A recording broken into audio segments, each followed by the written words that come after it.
আমাদের মুখে কিন্তু বিভিন্ন কারণে আলসার হতে পারে, সেটা নিয়ে আজকে একটু কথা বলবো। বিভিন্ন ইনফেকশনের কারণে কিন্তু আমাদের মুখের ভেতরে আলসার হয়।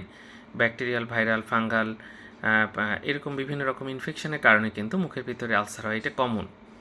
আবার দেখা যাচ্ছে অনেক সময় খাবার খেতে গেলে মুখের ভেতরে কোনো যদি কামড় লাগে, তাহলে কিন্তু সে জায়গাতে আলসার হতে পারে, সেটাও পাওয়া যায়। আমাদের দাঁতে যদি কোনো সমস্যা থাকে, সেখান থেকে মুখের ভেতরে আলসার তৈরি হতে পারে। কিছু ভিটামিনের অভাবে কিন্তু আমাদের মুখের ভিতরে আলসার তৈরি হয়, এটা মাথায় রাখতে হবে।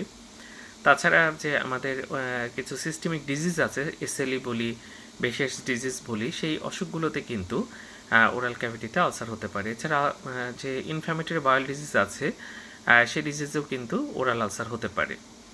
আবার ক্যান্সার থেকে অনেক সময় কিন্তু ওরাল আলসার হয়। দেখা যাচ্ছে মুখের মধ্যে যদি কোনো ক্যান্সার থাকে, তো যাক, এটা একজন ভালো ডাক্তার দেখাবেন, কারণটা নির্ণয় করা জরুরি। আপনি মুখে আলসার হলে যদি শুধু মলম দেন বা ভিটামিন খান, এটাতে আপনি সব সমাধান আপনার হবে না। এটা সঠিক চিকিৎসা লাগবে এবং সেটা একজন ডাক্তারই ঠিক করবেন। ধন্যবাদ সবাইকে।